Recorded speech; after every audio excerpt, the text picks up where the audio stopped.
Olá, estudantes. Como vocês estão? A gente está um tempo, distantes uns dos outros da nossa faculdade, mas acredito que em breve conseguiremos retornar às nossas atividades, de uma maneira ou de outra. Espero que vocês estejam bem de saúde, cuidando de vocês mesmos e de seus familiares. É uma situação absolutamente atípica, para todos nós, e esperamos que tiremos uma boa lição desse momento para aprendermos, absorvermos, e podermos, para que possamos evoluir, acima de tudo, como pessoas, seres humanos. No que concerne ao curso de administração, para que a gente também perceba as decisões, os tomadores de decisão, os gestores, como eles estão agindo neste contexto tão inusitado, que o mundo fora assolado, e para que nós possamos refletir. Então, num esforço aí de todos os docentes da nossa querida unidade, temos elaborados alguns vídeos, bem breves, para a gente começar uma rodada, e nós também como docentes, para que a gente consiga a interação com as tecnologias de informação e comunicação, e também, quando retornarmos nossas atividades, não posso afirmar se é por meio remoto, mas em algum momento retornaremos nossas atividades presenciais, que isso também sirva para que a gente possa trazer novas abordagens para o nosso contexto. Então, para aqueles que não sabem, meu nome é Rodrigo, e a minha área de atuação na faculdade é gestão de operações e logística.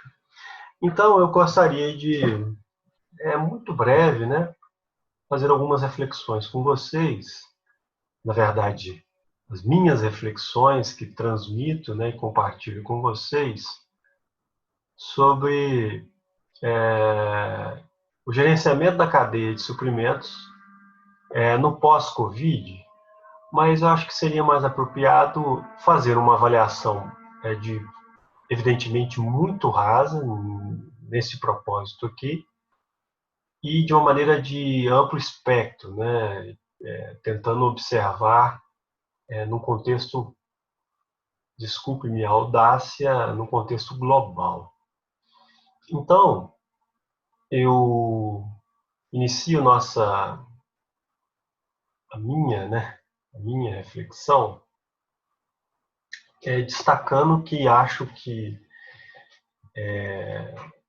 de alguma maneira ou de outra, foi sentido e percebido por grande parte de todos, que é a absoluta ruptura de cadeia de suprimentos, sejam no nosso país ou em qualquer outro, em maior ou menor grau, as cadeias todas, em maior ou menor grau, sofreram algum impacto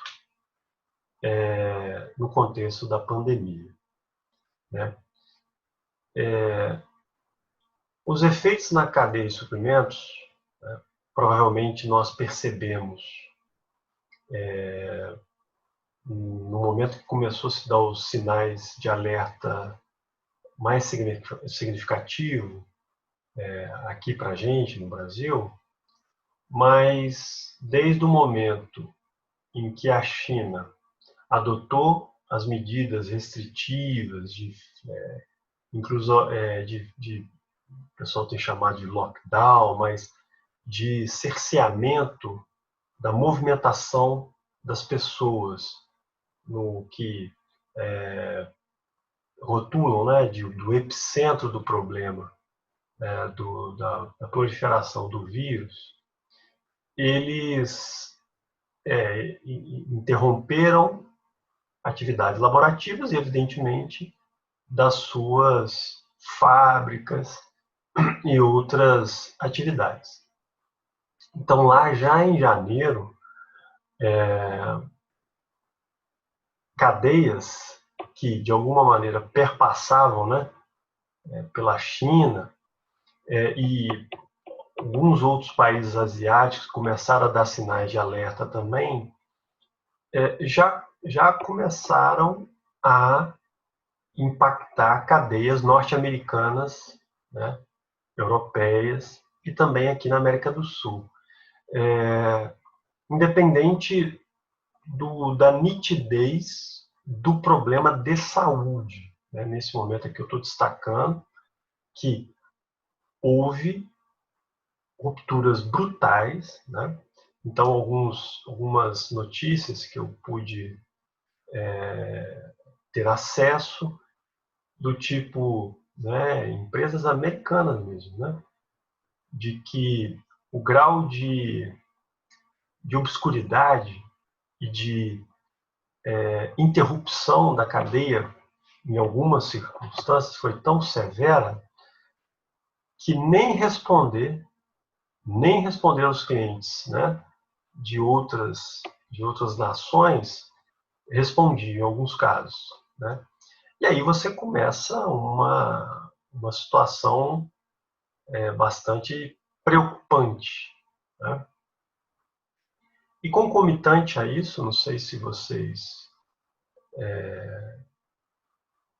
têm alguma lembrança disso, já no mês de janeiro, fevereiro, bolsas de valores mundo afora começaram a dar alguns sinais, talvez não na magnitude, né, que veio depois, quando a Europa, principalmente a Itália, entrou num problema de saúde, de fato, mas já dava alguns sinais de preocupação. Mas naquele contexto, era pela paralisação da China, né?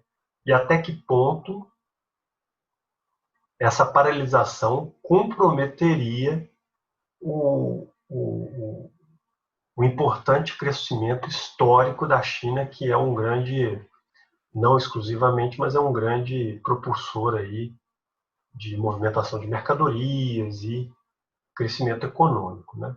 Então esse foi o primeiro sinal que já impactou de uma maneira considerável, talvez não percebida para a gente diretamente, mas já começou a dar sinais importantes.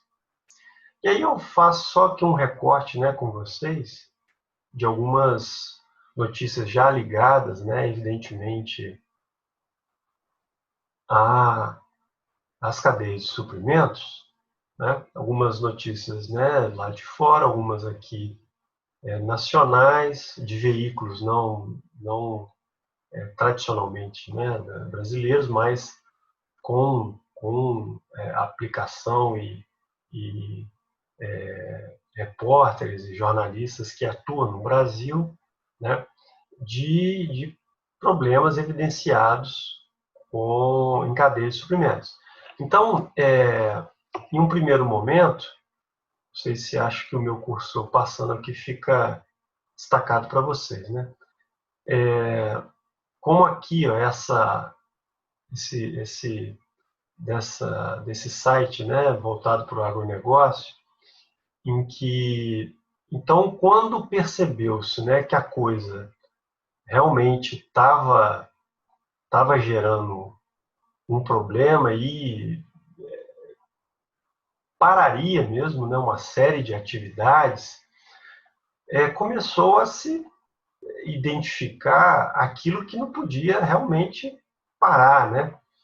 Então, evidentemente, aquelas cadeias que promovem a subsistência alimentar para as pessoas, né, e dão acesso aos supermercados e outras formas de aquisição de alimentos e associados, né, evidentemente tem a cadeia também responsável pela distribuição de medicamentos, a gente vai comentar um pouquinho mais além, mais à frente. Então, nesse primeiro momento, as cadeias tiveram que, e aí com intervenções, evidentemente, até de poderes públicos, né?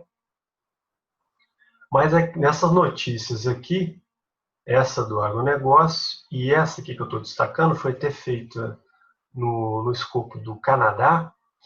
Eu não sei se vocês se lembram, né? Ao mesmo tempo que estava havendo essas rupturas, né?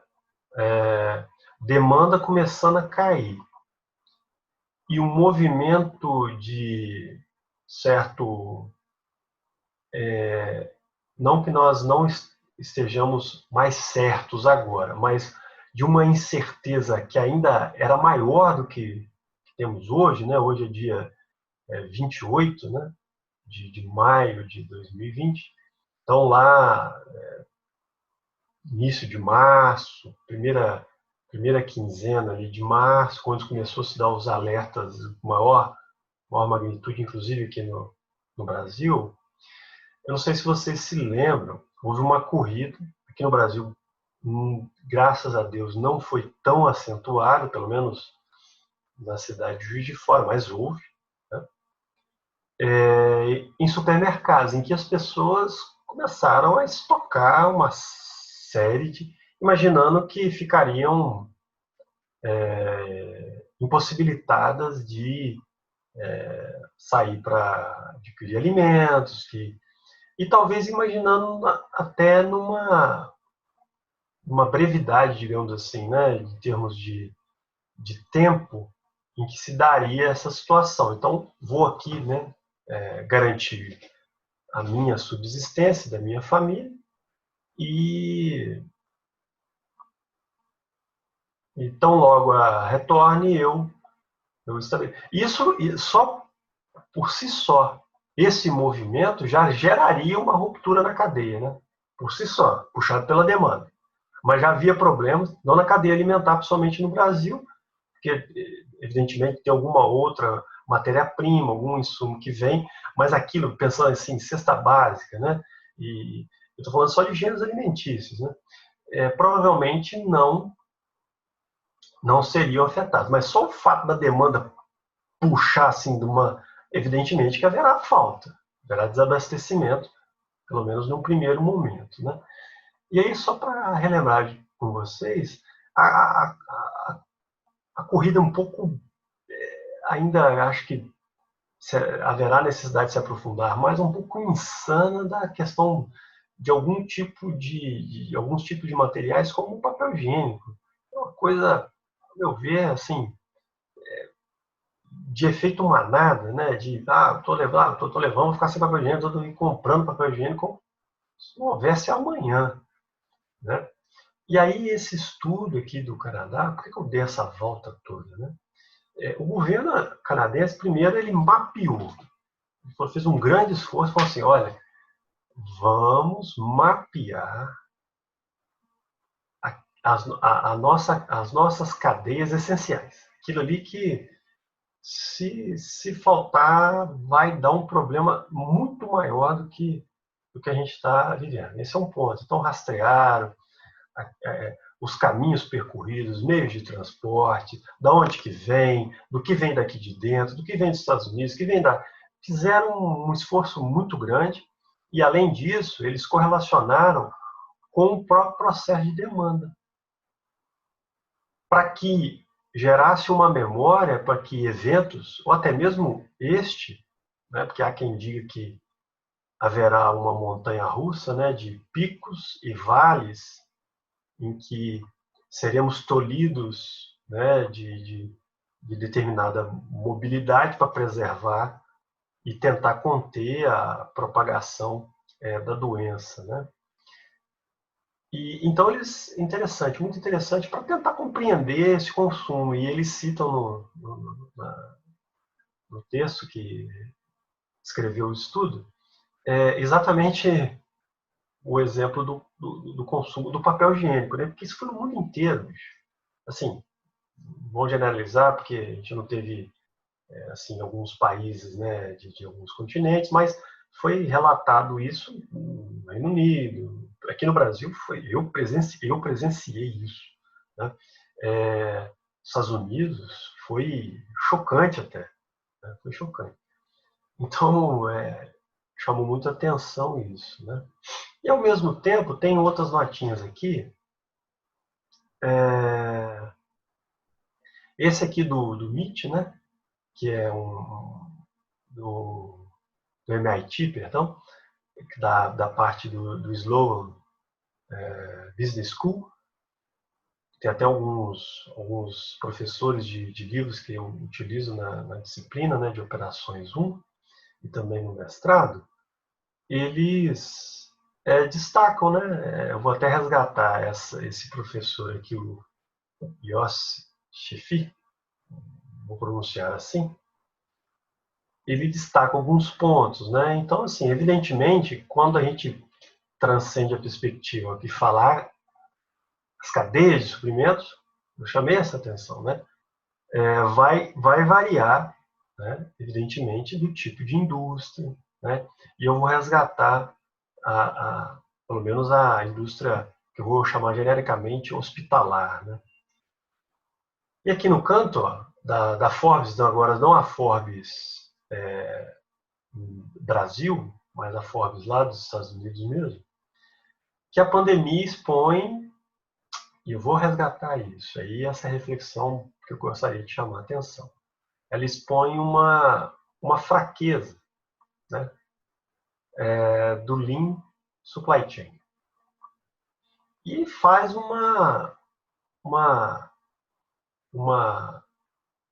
digamos assim, uma ressalva, né? Chama atenção, porque não é tão, ainda não está tão tarde, né, para tentar arrumar isso. Então, veja, a gente vai tentar comentar um pouquinho sobre isso.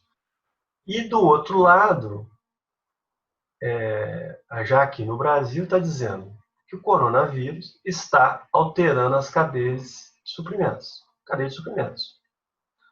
Então, linkando aqui com o que o Sheffi falou, evidentemente, em maior ou menor grau, né, mas já estão destacando que está alterando, sim. Primeiro, nos protocolos de manuseio, de segurança, isso é evidente.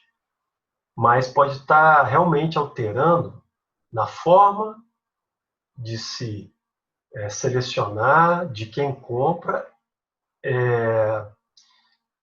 E uma outra questão é o seguinte: será que essa mudança é permanente? Ela é durante a pandemia? Ela vai retornar para o seu estado inicial? Ela vai atingir um novo estágio de normalidade, né? Então, algumas reflexões, né? E aí, essa reportagem aqui, eu gostaria de destacar o que o professor Sheffi, ele coloca nesse artigo, e além de vários outros assertivas proposições que ele coloca que merecem reflexão, mas essa realmente eu achei interessante trazer para vocês, né? Então, uma série de produtos médicos são originados em algum momento, né? Se eles não são todos acabados e só transportados de lá, algum item que compõe o produto final que pode ser montado no país de destino final ou passar por outro ainda, né? Passa por lá. Isso de produtos médicos. Produtos médicos. Passa até por remédio, matéria-prima de uma série de remédios. Só um adendo aqui, nem sei se é um exemplo feliz, mas a tal cloroquina, né, diz que muito dos insumos vinham da Índia, né? Então, assim, passa por muitos lugares e muita coisa vem da Índia. Então, ele adiciona, né, que, então, ali, para chegar nessa, eu tenho que contextualizar um pouquinho. Então, muito do que está dizendo que está mudando as cadeias de suprimentos, aqui, ó, muita gente falando, não, vai mudar, vai mudar, vai mudar. Mudar em qual sentido? Que a China vai deixar de ser essa força de atração, né? Esse, essa entidade global que concentra muito do que não só produzido, mas do que que se transforma de alguma maneira e é expandido para outros países, né? Então, essa força de atração, de concentração da China. Tem muita gente, por quê? A China deixou principalmente aquilo que era mais caro, né? Que são os recursos, EPIs, para o socorro das pessoas vítimas e os profissionais de saúde, né? Que na linha de frente, né? Bravamente enfrentando esse problema, isso deu um alerta absurdo, absurdo, né? Mas ele faz essa ressalva aqui. Então tem gente que fala assim, não, então vamos todo mundo sair da China. Ele falou assim, calma lá, calma lá. Não é, e ela retornou muito rapidamente comparado com outras nações, né? Não é tão fácil substituir, né, os produtos, né, produzidos na China para transmiti-los ou transladá-los ou trocá-los para outras regiões. E olha que interessante que ele chama atenção. Não é porque eles só são baratos, não. E tem uma escala fantástica, né? E não é só cópia mais, né? Não é só pirataria, tem inovação já também, né? Acho que posso cometer alguma falha aqui, mas eu verifiquei outro de uma informação, acho que não sei se 90%, 80% dos celulares do planeta passam pela China, né? Olha que interessante, ele fala que não são só baratos, né? Eles são também muito bons, muito bons. Até hoje minha mãezinha, ela tem mania de falar assim, olhar uma roupa, assim, Rodrigo, eu vi lá, é da China, né? E assim, é da China mesmo, né? Muitas marcas importantes, inclusive, são produzidas lá. E a gente, assim, pelo menos eu acredito que para muitos, né, tem aquela noção de que, beleza, é só porque é barato, né? Mas a qualidade não é. Não, ele está dizendo, eles são muito bons, os produtos são bons. Então não é tão fácil trocar uma cadeia, né, que é olha, alta qualidade de baixo custo. Então, assim, o que eu estou querendo chamar a atenção é que sim, estão se discutindo, evidentemente, em maior ou menor grau, dependendo da indústria, dependendo do impacto para uma determinada sociedade. Isso sem entrar no mérito de discussões sobre guerra comercial entre Estados Unidos e a China.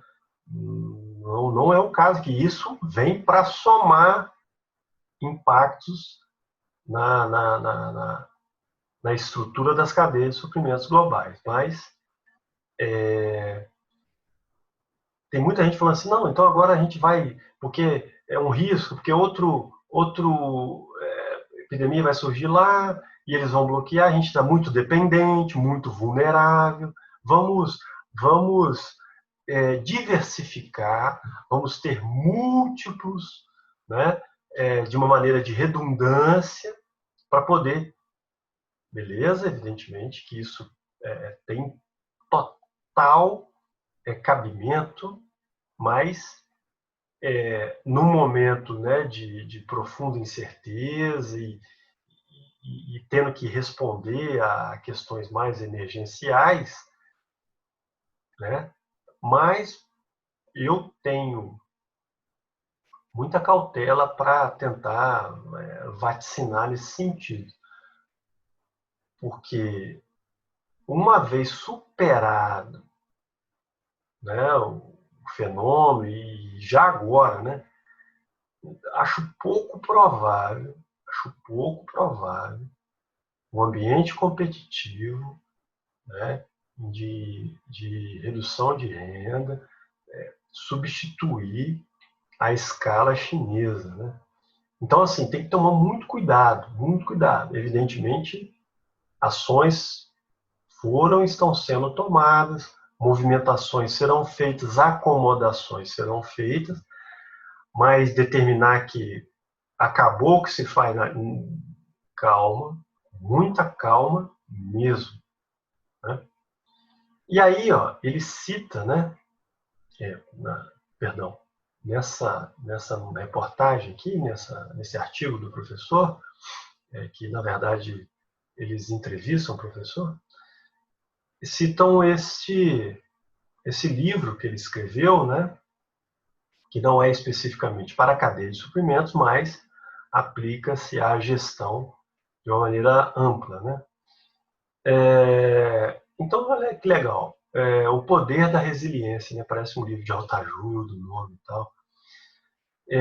Então, como as melhores companhias conseguem, olha que legal, como as melhores companhias conseguem gerenciar, né? Administrar o inesperado. Interessante, né? E esse conceito de resiliência, que é muito associado ao gerenciamento de risco em cadeia de suprimentos, ele também aparece nas cadeias, somente essas globais. Então, se eu pudesse tentar vislumbrar uma movimentação mais forte, né, que eu acredito, é na construção de estruturas para o mapeamento, gestão de risco, visando promover, né, maior resiliência das empresas, por conseguinte ou consequência das suas cadeias, né, para suportarem. Não estou dizendo que evitar o inevitável, né? Uma pandemia não tem muito para onde correr, mas conseguirem se adaptar com maior rapidez, né? Ter acesso ao cenário e tomar decisões, né? Muitas empresas citaram os comitês, né, de crise e tudo mais, mas de alguma maneira isso deve estar já protocolado, né?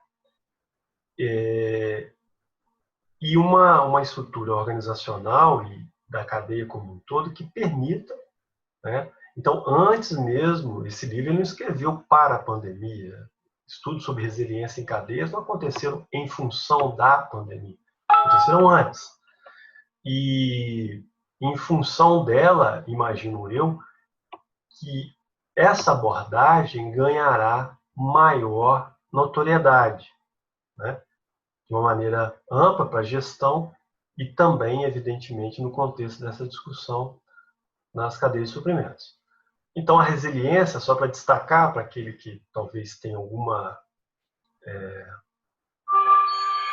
dificuldade de perceber o conceito do que a gente está querendo resgatar aqui, porque é um conceito que se aplica, acho que pioneiramente, se eu posso dizer assim, até na física, né?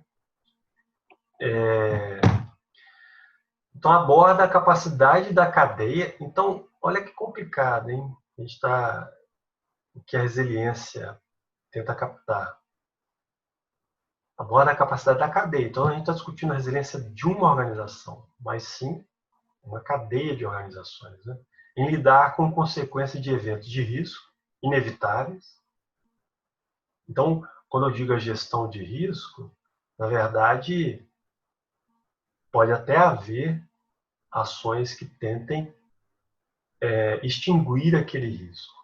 Mas existe aquele risco que é inevitável, né? Uma vez que ele é inevitável e de alguma maneira eu consigo antevê-lo ou não, né? Mas eu tenho mecanismos para me adaptar, né? Evidentemente que após acontecendo a ocorrência de alguma coisa, fica mais fácil profetizar, né? Como que deveria ter sido, tá? Então, como a iminência do inusitado, né? Isso, o que está acontecendo agora, pegou globalmente, mas pode acontecer em nível regional, né? A gente viu recentemente outra tragédia, como o de Brumadinho. Então, isso afeta cadeias, né? Cadeias. Então, se você tem estruturas para mitigar e, de alguma maneira, né? Resiliência lá, quanto que você aguenta sem romper ou gerar um mal maior, ou, a fim de uma vez ocorrido o evento indesejável, que é o risco, né? Retornar para o seu estágio inicial ou a flexibilidade, a capacidade, né, de mudar para um novo estágio que é mais adequado para o contexto pós-distúrbio, né? Então, essa é a questão da resiliência, que eu acredito será explorado com maior ênfase nesse cenário pós-Covid. Então, aqui eu quero destacar, fazendo um link, né, com essa... Então, a pandemia expõe a fraqueza das cadeias de suprimentos lean, né? Just in time. Então, as cadeias, né, muito impactadas pela Covid. Então, o que ficou muito evidente agora, graças a Deus, né, houve um empenho grande de normalização e o próprio ser humano, né, ele se articula e vai encontrando alternativas, mas no auge do problema, né, países superpotências como o próprio Estados Unidos enfrentou muitas dificuldades para fornecer equipamentos de EPI. Então, você tem uma população muito grande, as pessoas dando entrada, e aqueles que, teoricamente, né, teoricamente não, aqueles que vão cuidar, né, e vão tentar reduzir os efeitos negativos para o ser humano, né, da doença e tantas outras também, que é o pessoal ligado à área de saúde. E aí é importante a gente fazer essa reflexão, que a gente talvez fica muito preso, né, à figura do médico, até de um enfermeiro, dos técnicos de enfermagem, mas há um escopo bastante amplo de indivíduos que lidam na área da saúde diretamente para poder prover saúde, né, cuidados médicos para nós, seres humanos, né? Então, tem fisioterapeutas que atuam, né, em unidades de tratamento intensivo, uma série de outros profissionais, como tem destacado os próprios indivíduos que cuidam, né, da manutenção da limpeza, também estão em contato direto. Eu posso me resguardar na minha residência, estar falando com vocês agora, né? Esses indivíduos, para que nós possamos fazer isso, né, e mantendo outras atividades, outras alternativas, eles não têm muito. Então, eles têm que se proteger, e muita prioridade total. Então, assim, os Estados Unidos, principalmente, isso foi geral, eles enfrentaram com falta, né, de equipamentos, inclusive houve relatos, né, e fatos, né, da lógica da American First, né, de que sequestraram materiais que eram destinados a outro país. Olha aí, cadeias, né? Olha o imponderável, né? Você está acompanhando, fazendo follow-up da encomenda e não vai não, vai ficar aqui comigo. Então aconteceu com o Brasil, com a França, né? Então isso é caô. Mas assim, dentro do que eu quero falar com vocês aqui, o que está chamando lá, que é o fim, ou não é tarde para repensar, é que de fato, né, os hospitais americanos, né, e como, não sei se alguém que está me ouvindo agora teve a oportunidade de participar do nosso fórum, né, da greve dos caminhoneiros, havia lá um importante representante de um hospital, na verdade ele era o diretor daquele hospital, e afirmando as boas práticas de gestão, inclusive de estoques, que eles adotavam no hospital, a fim de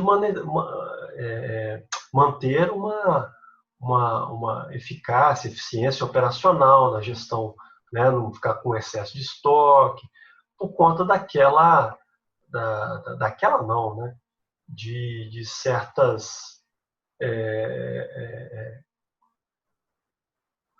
efeitos negativos do excesso de estoque, né, como obsolescência, antecipação financeira, uma série de coisas que não vem ao caso aqui. Então, assim, ganhou muita força, né? Muita força, inclusive em indústrias que, em um primeiro momento, não teriam maiores afinidades com a lógica do Lean, Just in Time. Então, uma das razões pela falta desses equipamentos, né, em países como os Estados Unidos, que não produz, pelo menos não produzia, né, ou não produzia de uma maneira suficiente esses equipamentos, que são equipamentos muito baratos, né, pela mão de obra americana, e tem quem faz melhor, mais rápido, mais barato que a China, né, e outros tantos ali, principalmente na Ásia, né? Então, como você tem uma cadeia funcionando, calibrada, você trabalha numa lógica de just in time. À medida que a demanda surge, você vai ressuprindo, né? Evidentemente, respondendo por um período mínimo lá, uma quantidade mínima, mas só que é o seguinte, a coisa começou a demandar de uma maneira tão gigantesca, né, que todos ao mesmo tempo, e aí, assim, não tem.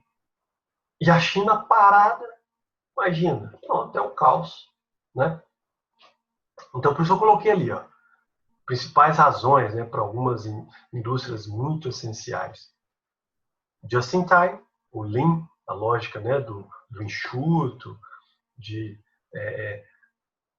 trabalhar de uma maneira puxada e não empurrada, né? Ou seja, aguardar a necessidade para que eu busque o recurso, né? Evidentemente, como eu falei, mantendo a, a, o suprimento mínimo de acompanhamento, mas tentando minimizar o investimento em... Por que é que eu coloquei o exemplo da máscara? Mas é muita coisa, gente, muita coisa. E eu não tenho muita noção. Né? A gente tem colegas que trabalham na área, inclusive fazem compras, né, ligados. É muita coisa, é coisa demais, coisa demais. Então você trabalhar com excesso, né? E outra coisa, recursos, né, ligados à área de saúde, eles têm que prezar por a garantia, né, da eficácia daquilo que está sendo armazenado, e o acondicionamento, e tem questões também de perecibilidade, né? Não pode colocar em risco, né? Eu com a máscara, e ela não está sendo eficaz naquilo que ela deveria cumprir. Então, tem que ter uma série de preocupações. E o outro problema, eu coloquei do outro lado ali, fornecedores estrangeiros. Então, veja, tem uma questão de que eu trabalho com estoque muito pequeno, né? Por uma série de fatores. E eu vou numa lógica azeitada, calibrada, vou emitindo, provavelmente essa emissão é toda informatizada e vai acontecendo os reabastecimentos. Só que quando o problema ocorreu, o consumo explode e começa a faltar. Então, beleza, então o fabricante produz mais aí, só que o fabricante não tem, não é aqui não, companheiro. É lá, é outro, o que eles chamam de offshore, né? Tá longe, tá longe daqui, não é aqui que a gente faz isso não. Como assim? Não, não é aqui que a gente faz isso não. Inclusive o presidente americano ameaçou, e nem sei se depois vocês podem consultar aí, ameaçou evocar uma lei da Guerra da Coreia em que ele poderia forçar fábricas a produzir os recursos necessários.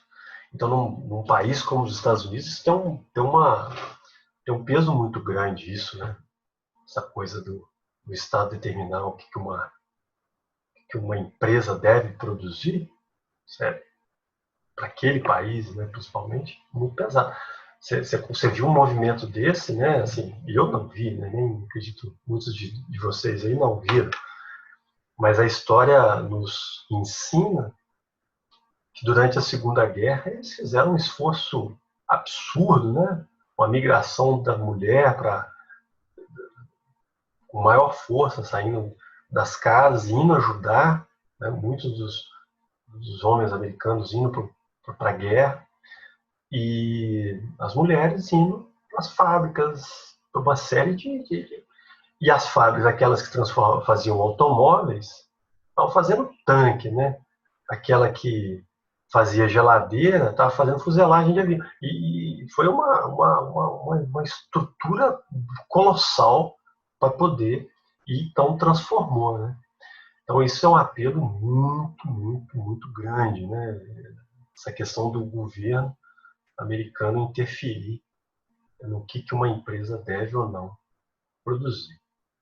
E aí, assim, nessa onda, né, do pós-Covid, né, o que eu acredito é algumas coisas que já vinham, né, ocorrendo, como eu citei ali, com o suporte da tecnologia da informação, acredito que serão fortalecidas, né? Então, a cadeia de suprimentos que é responsável pelo comércio eletrônico nas suas múltiplas facetas, né? Ele será fortalecido e provavelmente ampliado, né? Indivíduos que talvez até idosos, né, não estão familiarizados, começaram a utilizar recursos remotos via smartphones ou pelo PC, outras fontes, para fazer requisição de suas necessidades, né? E também acredito no conceito do omnichannel, né? Em que, principalmente agora que você está impedido, né, pelo menos na maioria dos casos e estados do nosso país, de interagir em lojas físicas que não sejam aquelas voltadas para algo mais essencial, de tocar, né, produtos, experimentar. Então, convergente, né, anexo ao e-commerce, essa lógica do múltiplo, o omnichannel, né, o multicanal, mas convergindo numa única fonte de consulta, né, em que você acompanha um pedido por um instrumento, verifica por outro, solicita informações em um, isso deve cada vez mais robustecer. E até talvez por uso de outras tecnologias, né, quem tiver interesse também, o próprio blockchain tem crescido o emprego e estudos para o emprego dessa tecnologia em cadeia de suprimento, no primeiro momento para dar mais transparência, agilidade, né? Mas também no contexto agora de cadeias de suprimento pode promover maiores rastreabilidades, e isso é importante se a gente está falando de uma cadeia resiliente, capaz de movimentar com maior rapidez. A rastreabilidade e a identificação dos pontos de ruptura com maior, né, velocidade, precisão, certeza, pode ser muito fundamental, né? E assim, só para encerrar essa reflexão minha, que eu imaginei que seria até mais breve, eu trago uma notícia mais recente aqui, né, da Harvard Business Review, que dizendo, né, isso é muito comum, né, a morte do gerenciamento da cadeia de suprimentos, né, ou seja, dos profissionais que atuam. De vez em quando o pessoal faz isso, né, vai acabar. Na verdade, eu absolutamente que não vai acabar. O que vai acontecer, e sempre acontece, são processos acelerados ou não, por conta de pandemia ou não, é mudar, né? Então, assim, evidentemente, talvez habilidades que não são requeridas hoje serão no futuro, né? Competências e até mesmo novas profissões, digamos assim, serão solicitadas.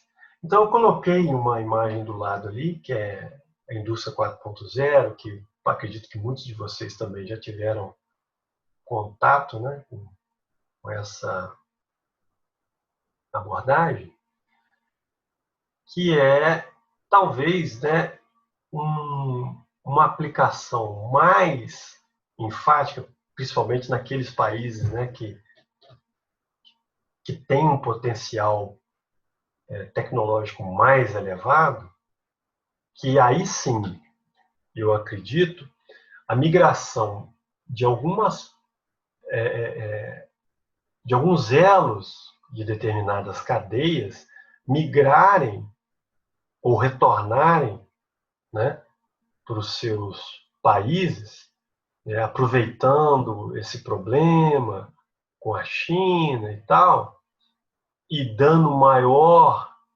Olha que interessante, porque a indústria 4.0, ela evidentemente não relega a figura humana, né? Mas sim, ela traz uma perspectiva de automação num sentido muito lato, né, amplo, né, de atuação de uma indústria, de uma maneira geral.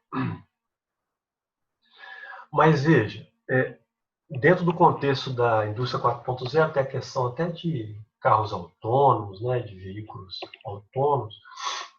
O que pode, então, crescer é isso, né? Porque se você tem indivíduos atuando, esses indivíduos